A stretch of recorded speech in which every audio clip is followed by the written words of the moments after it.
In order for you to identify AI opportunities within your business, you need to view your business as a data machine. When customers come to you, they trigger some processes within your business, some workflows, some activities, some tasks that end up producing the results that make your customer happy and hopefully get the customer to come back. All these processes, people, technology that your business is running is processing data. Some kind of data is collected from the customer, and then it triggers all sorts of things happening in your business, and then you produce the outcomes that make your customers happy. Now, for you to identify AI opportunities or places where AI can help your business run more efficiently, you need to view your business as a data machine. What data is collected? How is the data processed? What operations take place on that data? And how do we produce the results that make our customers happy? So everything that happens in between here is what is key for you to properly understand in order to identify AI opportunities within your business by yourself. So the first step is to use the CIRCTS Framework, which is one of the frameworks I share with business leaders in the AI strategy workshops I run with them. And it helps you to do just that. View your business as a data machine, understand your workflows, break them down into their constituent operations, data operations, for you to see exactly what happens and to see the opportunities for AI to plug in and make your business much more efficient. So let's take an example to see how the CIRCTS Framework works. If I snap my finger, it's supposed to change the board. Unfortunately, that's not happening. Anyways, I'll just wipe it.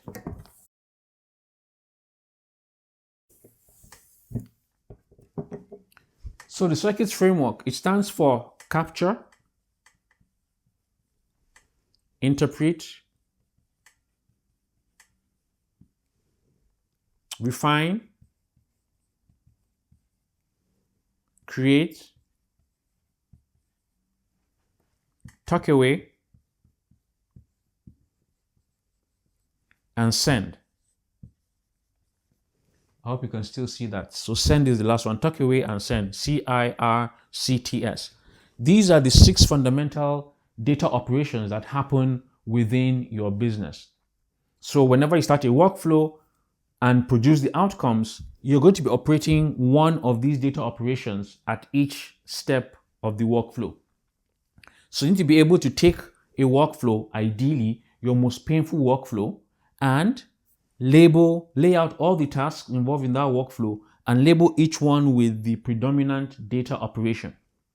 So let's take an example.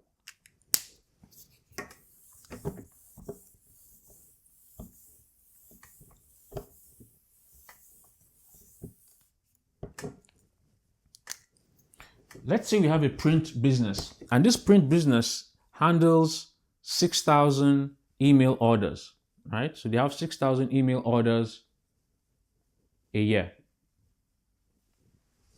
Right? This is for like the low value prints that they handle. So 6,000 email orders come to this business every year. They have 6 account managers that have to manually handle these email orders. So when the email orders come, they look at it and determine whether it's an order. And if it's an order, does it have all the required details for an order? If it does, right? So if you have the order, if the order details are okay, they go ahead and then place the order using their internal order fulfillment system. So they place the order internally. So again, these are low value order requests and they come in by email. 6 account managers have to spend 10 to 15 minutes, right? Let's say they spend 10 to 15 minutes to manually handle these orders that come in. So this is a very simple workflow, a very simple process. Now, how do we use the CIRCTS framework to understand how this works and label each data operation at each step to see where AI can easily come in and help make such a process or workflow more efficient? So let's just keep all these details in mind. And let's break it down.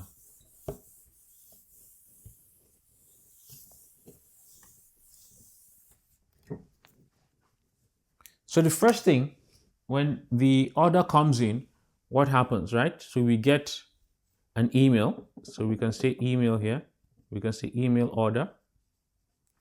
The next thing that happens is that we need to determine if it's an order, right? So we have determine if it's an order. So one of the account managers will have to do this manually. If it's an order request, the next thing they need to do is to make sure that all the order requirements are met, right? So here we have requirements met. Do they have all the artifacts, all the images, the details required for the order? What size is it going to be? What type of print do they want? When should it be delivered? How many copies do they need? All these kinds of details need to be there. And of course, the details of the customer and so on, all sent by email. So the account manager has to check and be sure that those requirements are met. Now, if the requirements are met, the next thing they do is they place the order, right? Now, by placing the order, they are using their internal fulfillment system. So they have this internal system that they place the order manually into the system. Once they do that, they now just simply send an email to the customer telling them that, okay, your order is ready, this is your invoice, and make your payment, right? So send order confirmation. So this is a very simple workflow, but it takes the account managers, around 10 to 15 minutes to do this. And there are about 6 of them, 6 account managers, and they handle 6,000 email orders per year. So if you multiply 6,000, let's just take the average of this, so maybe 12.5. So if you do 12.5 by 6,000 emails and convert it to hours, it's going to amount to about 1,250 hours. So this is the amount of time that these account managers spend handling these orders. Now, to handle these orders, let's say the average salary of the account managers is around 40k pounds.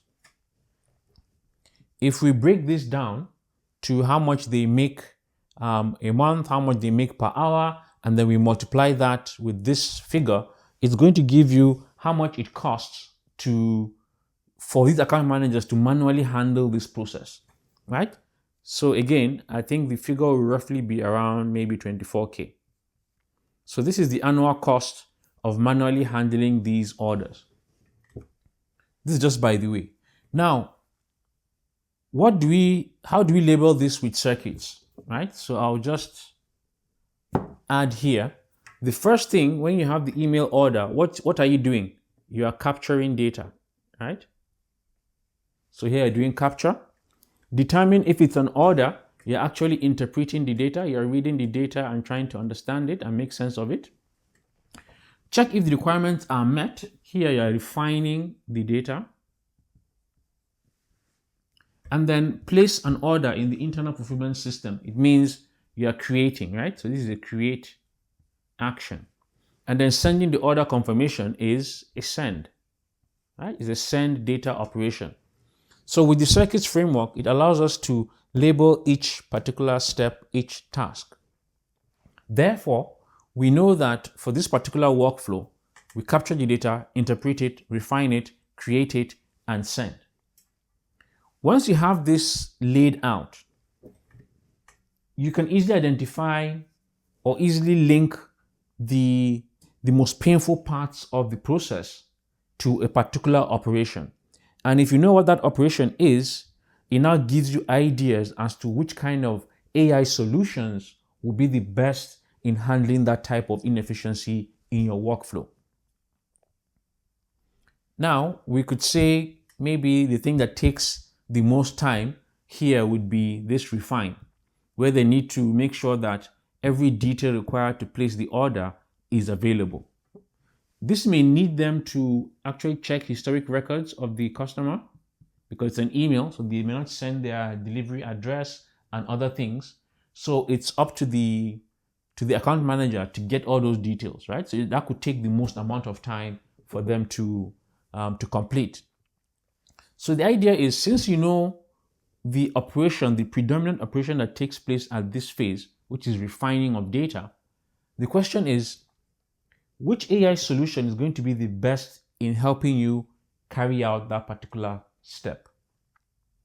Can AI read from existing records, see the details sent in by email, and then make a judgment based on predefined rules that it meets the order requirements or not? And if it doesn't, use the existing records for the customer and then move to the next step and even place the order by itself and create the order, right?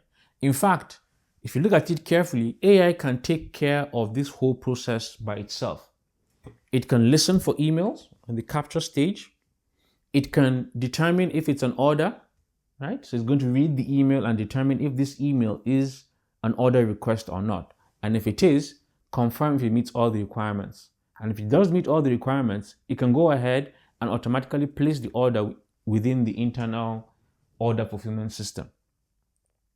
Once that is done, it can automatically compose an email and send it to the customer that made the request.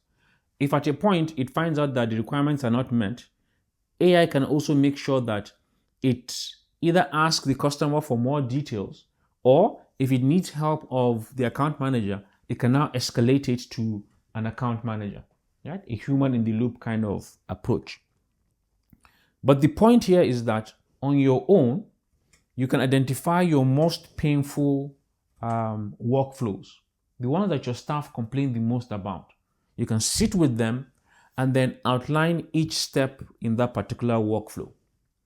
And then for each step, using the CIRCTS framework, you label the predominant data operation on that particular task.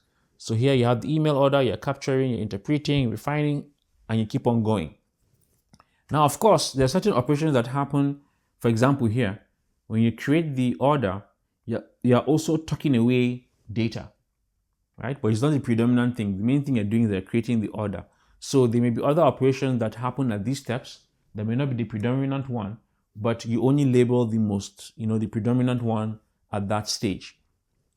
So once you have this, and you do that maybe across 2 or 3 painful workflows, you are able to see which step or which data operation is holding up your business the most.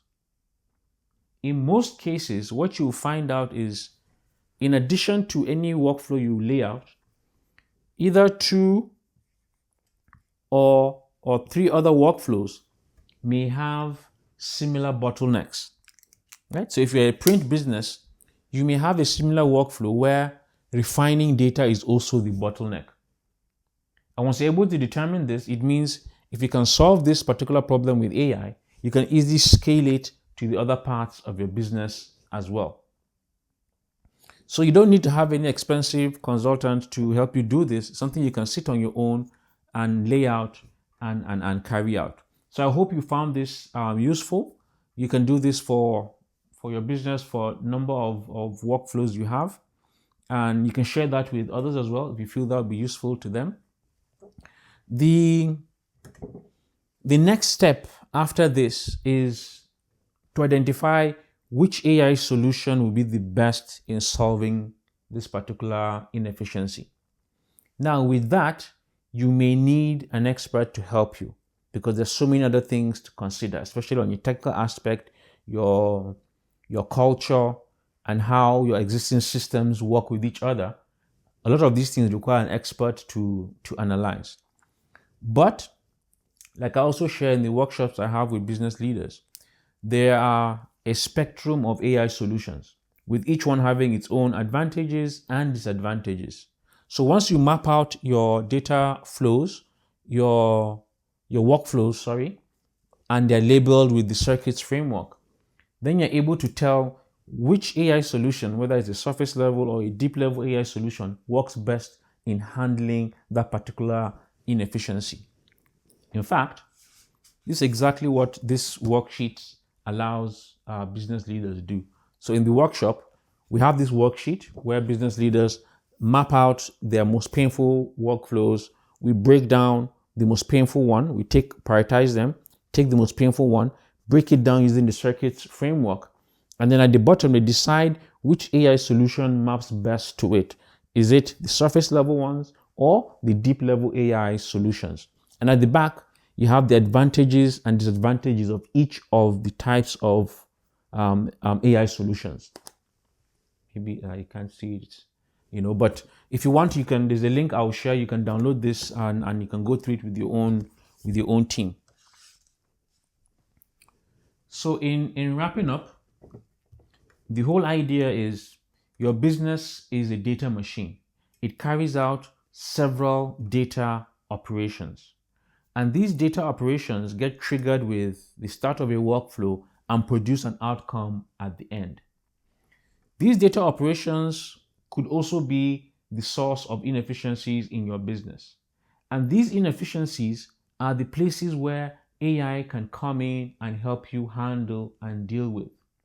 So using the CIRCTS framework, where you have capture, interpret, refine, create, tuck away, send, you can use that and label the different steps within your workflows so that you know the type of data operation that takes place at that point in each workflow.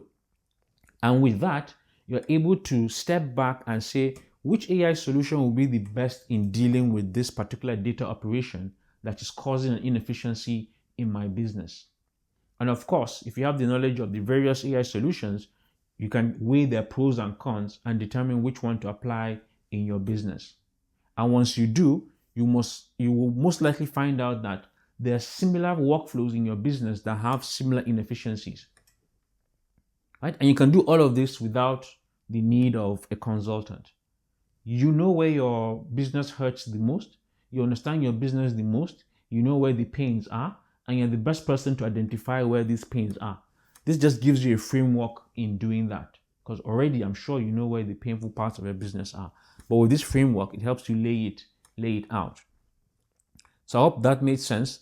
This is also one of the frameworks I discussed in my upcoming book, which I'm releasing in early 2026. If you already passed them, it means you can go somewhere, I'll add a link, or you can get a copy of the book. Or if you want to have it in a workshop, I can come and sit with your leadership team and we take you through the whole workshop. It's a half-day workshop for you to understand these AI solutions, understand how it maps to your own business, and lay out a strategy for you to start using AI in your business. And of course, using certain techniques to determine your return on AI investment. So if you like this, please subscribe, share it with others, add a comment if you have questions. Thank you.